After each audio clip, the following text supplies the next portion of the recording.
Bismillahirrahmanirrahim. Assalamualaikum warahmatullahi wabarakatuh.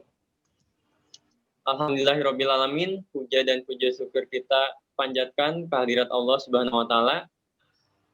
Karena berkat rahmat, taufik, serta hidayahnya, kita semua masih diberikan begitu banyak nikmat. Nikmat sehat, nikmat Islam, nikmat panjang umur, beserta nikmat yang lainnya. Sehingga pada kesempatan yang baik ini, kita masih dapat berkumpul untuk menjalani perkuliahan di semester 3.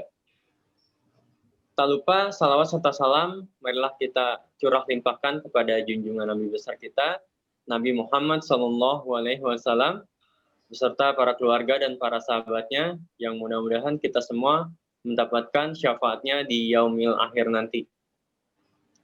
Pertama-tama yang saya hormati, Bapak dosen mata kuliah Karakter Building, Bapak Wahyudin, SE, MM, dan teman-teman semua yang saya cintai.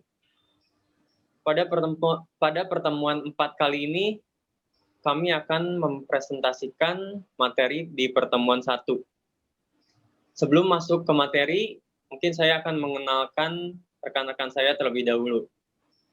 Yang pertama, ada saya, Muhammad Firman, sebagai ketua, dan Diah Dewi Larasati, serta Rizka Wardani sebagai anggota.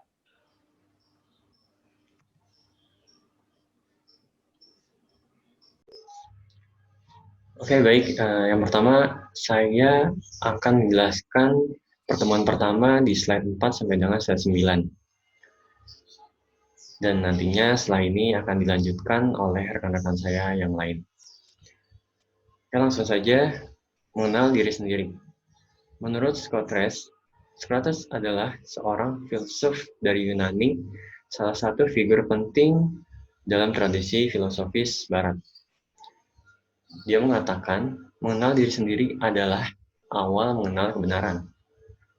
Socrates mengistilahkannya dengan gonoti seuton, know yourself. Orang perlu mengenal siapa dirinya yang sebenarnya, sehingga ia bisa mengenal kebenaran. Kebenaran itu merupakan kacamata atau frame yang membuat orang mampu berkomunikasi dengan orang lain secara otentik, tanpa kepalsuan, tanpa topeng. Orang yang telah mengenal dirinya akan mudah mengenal orang lain, karena mampu memahami orang lain, maka mampu menyesuaikan dirinya dengan berbagai gaya style orang yang berbeda. Jadinya menjadi orang cerdas secara personal. Menurut saya, orang yang sudah mampu mengenal dirinya adalah ketika orang yang dapat memposisikan cara berbicara dengan orang lain dan dapat memposisikan ketika ia berbicara dengan atasan, keluarga, dan teman sepergaulan. Itu berarti dia sudah mengenal dirinya sendiri. Oke, lanjut.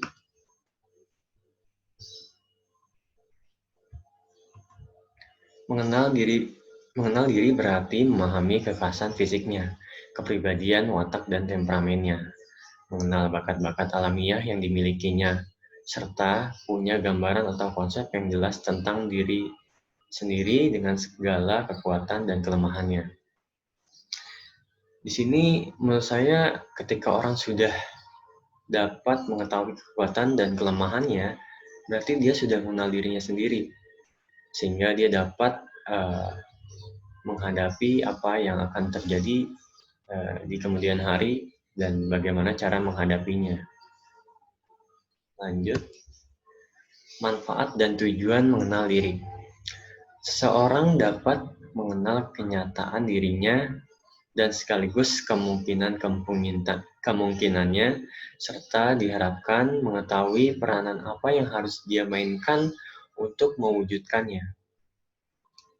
Sebaliknya, orang yang tidak mengenal dirinya tidak mengetahui apa yang harus dia kerjakan dan dikembangkannya. Tidak memahami posisi diri akan membuatnya sulit mengarahkan diri kepada tujuan hidupnya, sehingga gagal dalam pergaulan hidupnya. Di sini, seperti yang sudah dijelaskan tadi, orang yang sudah mengenal dirinya, dia pasti tahu apa yang harus dia lakukan untuk menghadapi kemungkinan yang akan terjadi. Tapi sebaliknya, orang yang tidak mengenal dirinya atau tidak mengetahui kelebihan atau kekurangannya, dia tidak akan bisa mengerjakan apa yang nanti dia hadapi di kemudian hari, atau tidak bisa memposisikan apa yang harus dia lakukan. Cara mengenal diri: bersikap terbuka, open-minded, terhadap kritik saran orang lain dan mampu menerima apa adanya demi perkembangan dirinya atau tidak defensif. 2. Melalui penelusuran bakat dan kepribadian. 3. Melalui pengamalan sehari-hari. 4. Melalui kebersamaan dengan orang lain. 5. Melalui refleksi dan pengembangan diri pribadi, merumuskan potret diri sendiri. Sini berarti kita harus banyak bergaul, banyak berbicara dengan orang lain, banyak kalau bisa berorganisasi atau tidak menutup diri dalam kehidupan bermasyarakat. Ini adalah tugas yang diberikan dosen kemarin ya. Kita disuruh menuliskan kekuatan dan kelemahan kita dan apa saja yang dapat kita lakukan ketika kita sudah mengetahui kelemahan dan kekuatan kita. Yang terakhir adalah orang cacat fisik bisa sukses. Di sini ada beberapa contohnya. Ada Nick Vujicic. Dia adalah, kalau nggak salah dia adalah motivator ya. Motivator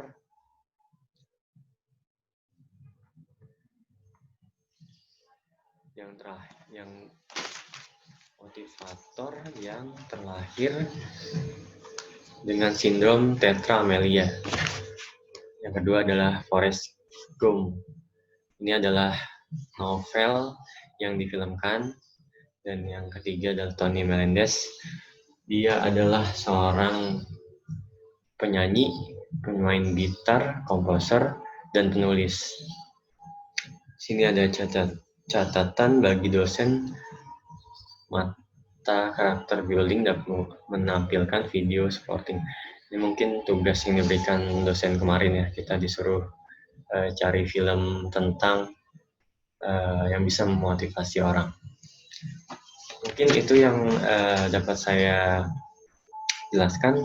Semoga apa yang saya jelaskan ini mudah dimengerti sehingga dapat dipahami. Saya lanjut.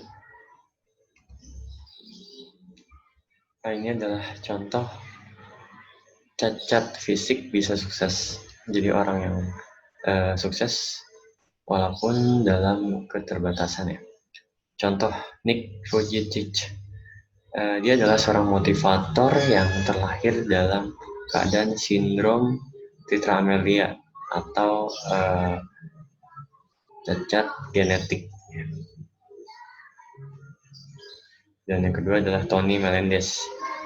Tidak jauh berbeda dengan Nick. Dia adalah seorang gitaris, komposer, penyanyi, sekaligus penulis. Selanjutnya, kesimpulan yang dapat kita ambil dari contoh-contoh tadi adalah yang pertama, pengenalan akan fisik menyadarkan diri untuk menerima diri apa adanya. Dengan menerima diri, orang bisa sukses karena ia mau mengembangkan diri berangkat dari yang ada padanya. Tidak menyalahkan keadaan fisiknya. 3. Menjadi percaya diri, mampu berusaha, menjadi berkah bagi sesama. Jadi kesimpulannya, keterbatasan fisik ini tidak menjadi halangan untuk kita dapat berkembang, dapat maju. Toh banyak bukti dari orang-orang yang memang sudah sukses walaupun mereka mempunyai keterbatasan fisik. Mungkin itu yang dapat saya sampaikan atau jelaskan pada pertemuan pertama di slide 4 sampai dengan slide 9 ini. Selanjutnya, rekan-rekan saya yang akan menjelaskan di slide-slide berikut ini hingga selesai.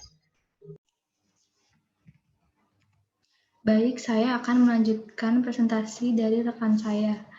1. Kepribadian. Kepribadian menurut G. Alport. G. Alport atau Gordon Alport merupakan seorang psikolog. Ia meraih gelar doktor psikologi dari Harvard pada tahun 1922. G. Alport menyatakan kepribadian adalah organisasi dinamis di dalam individu yang terdiri dari sistem-sistem psikofisik yang menentukan tingkah laku dan pikirannya secara karakteristik dalam menyesuaikan diri terhadap lingkungan. Kedua, watak. Watak adalah totalitas dari keadaan-keadaan dan cara bereaksi jiwa terhadap perangsang. Secara teoritis, watak dibedakan menjadi dua.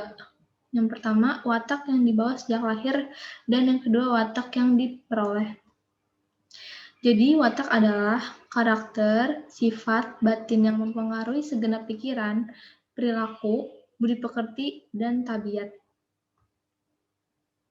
Yang ketiga, ada temperamen. Temperamen menurut Alport adalah gejala karakteristik daripada sifat emosi individu, termasuk juga mudah tidaknya terkena rangsangan emosi. Kekuatan serta kecepatannya bereaksi, kualitas kekuatan suasana hatinya, segala cara daripada fluktuasi dan intensitas suasana hati. Gejala ini bergantung pada faktor konstitusional dan karenanya terutama berasal dari keturunan. Temperamen menurut J. Ewald adalah konstitusi psikis yang berhubungan dengan konstitusi jasmani. Jenis-jenis temperamen. Pertama ada sanguinis. Sanguinis adalah karakter yang disebut penipu ulung. Kenapa? Karena karakter ini sangat pintar dalam hal menyembunyikan perasaannya, terutama perasaan sedih, kecewa, bahkan terluka. Karakter ini sangat periang, saking periangnya bisa menyembunyikan perasaan sedihnya itu. Yang kedua ada koleris. Koleris adalah karakter yang dimiliki para pemimpin atau punya jiwa kepemimpinan. Yang ketiga ada melankolis. Melankolis mempunyai jiwa seni yang tinggi dan juga introvert. Salah satu pribadi yang cukup perasa dan ingin jadi pusat perhatian alias orang harus tahu kalau dia sedang sedih atau tidak baik dan butuh perhatian lebih. Keempat ada plekmatis. Plekmatis merupakan pribadi yang cukup pendiam. Plekmatis salah satu karakter pribadi yang tidak punya teman dekat. Kesimpulan, dalam kenyataan, orang tidak hanya memiliki satu temperamen, sering ada keperpaduan. Sankol, Sanmel, Sanplek, Kolsan, Kolmel, Kolplek, Melsan, Melplek, Pleksan, Plekol, dan Plekmel. Baik, presentasi selanjutnya akan saya lanjutkan. Saya akan membahas tentang bakat. Pertama, saya akan menjelaskan tentang pengertian bakat. Apa itu bakat? Bakat merupakan potensi yang dimiliki oleh seseorang sebagai bawaan sejak lahir. Bakat dapat dikembangkan apabila ada keinginan yang kuat yang dimiliki oleh orang tersebut. Dan lingkungan dari orang tersebut pun dapat mempengaruhi bakat yang ia punya. Bakat adalah suatu bentuk kemampuan khusus yang dimiliki seseorang untuk memperoleh keuntungan untuk orang tersebut. Lalu saya akan membahas tentang kecerdasan sebagai bakat. Ada berbagai macam jenis kecerdasan. Di sini saya akan membahas 7 kecerdasan. Baik, yang pertama ada kecerdasan linguistik. Apa itu kecerdasan linguistik? Kecerdasan linguistik ciri-cirinya adalah orang yang senang mempelajari kata-kata baru. Lalu ada kecerdasan logis matematis. Kecerdasan logis matematis dapat ditandai dengan orang yang senang mempelajari angka-angka, orang yang senang untuk menghitung, orang yang senang memecahkan masalah. Yang ketiga ada kecerdasan spasial. Orang yang mempunyai kecerdasan spasial memiliki ciri orang yang lebih senang dengan kegiatan menggambar daripada bercerita. Lalu ada kecerdasan musikal, adalah orang yang senang mempelajari musik, orang yang senang bernyanyi, orang yang senang menghafal melodi. Yang kelima ada kecerdasan kinestetik jasmani. Apa itu kecerdasan kinestetik jasmani? Kecerdasan kinestetik jasmani adalah orang yang senang melakukan kegiatan fisik tanpa harus merasa kelelahan. Yaitu orang yang punya kecerdasan kinestetik jasmani senang untuk melakukan aktivitas fisik. Yang keenam ada kecerdasan antar pribadi atau antar pribadi adalah orang yang senang menjadi pemimpin. Orang yang senang mendengarkan keluh kesah orang lain, mendengarkan perasaan orang lain adalah kecerdasan antar pribadi. Yang ketujuh ada kecerdasan intrapribadi. Orang yang punya kecerdasan intrapribadi senang menemukan tempat yang sepi dan tenang untuk melakukan suatu aktivitas. Lalu di sini, apa saja hal-hal yang mempengaruhi bakat? Hal-hal yang dapat mempengaruhi bakat dapat dipengaruhi oleh unsur genetik. Hal-hal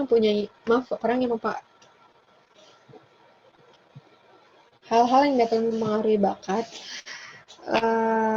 dapat dipengaruhi oleh unsur genetik, latihan, dan struktur tubuh. Lalu ada pola hubungan bakat dan kreativitas. Apa itu bakat? Bakat adalah kemampuan seseorang untuk menguasai sesuatu dengan cepat. Lalu kreativitas adalah sesuatu yang dimiliki oleh individu tersebut. Ada anak yang berbakat tapi tidak kreatif, ada anak yang berbakat dan kreatif, ada remaja yang kreatif tapi tidak berbakat, dan ada orang dewasa yang berbakat dan kreatif. Lalu bagaimana kita mengembangkan bakat? Kita harus mengetahui dulu tujuan untuk mengetahui bakat. Dengan kita mengetahui bakat, kita dapat mengetahui potensi diri. Dengan kita mengetahui potensi diri, kita dapat merencanakan masa depan, apa yang cocok untuk kita, dan dapat menentukan tugas atau kegiatan yang dapat kita lakukan untuk berlangsungan hidup. Lalu bagaimana cara mengembangkan bakat? Cara mengembangkan bakat, kita perlu keberanian, kita perlu gebrakan untuk mengembangkan bakat kita sendiri. Lalu didukung dengan latihan, didukung dengan lingkungan. Jadi ketika kita ingin mengembangkan bakat, kita dapat meminta dukungan dari lingkungan sekitar. Lalu untuk mengembangkan bakat, kita harus mengetahui hambatan pengembangan bakat itu apa saja dan bagaimana cara untuk mengatasinya agar kita tidak mundur di tengah jalan. Lalu kita akan membahas tentang adversity. Adversity adalah suatu kemampuan untuk tetap bertahan hidup, atau merupakan keteguhan, semangat, ketekunan, atau kemampuan seseorang dalam mencapai tujuan.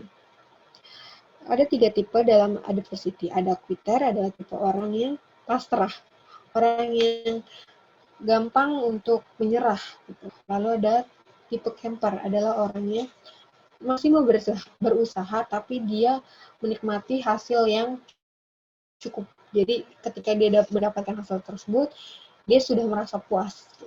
Ini udah bagus hasilnya, jadi dia berhenti sampai situ. Dan ada tipe adversity climber, orang yang senang untuk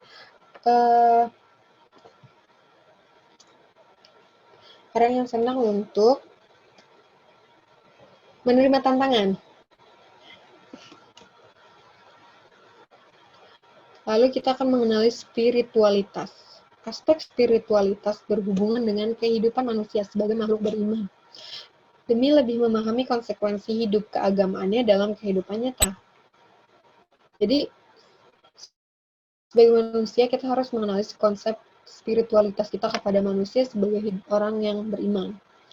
Bagaimana mengembangkan kekuatan dan mengatasi kelemahan diri dengan introspeksi diri, apa aja yang salah dari diri kita, dengan mengendalikan diri, dan dengan membangun kepercayaan diri.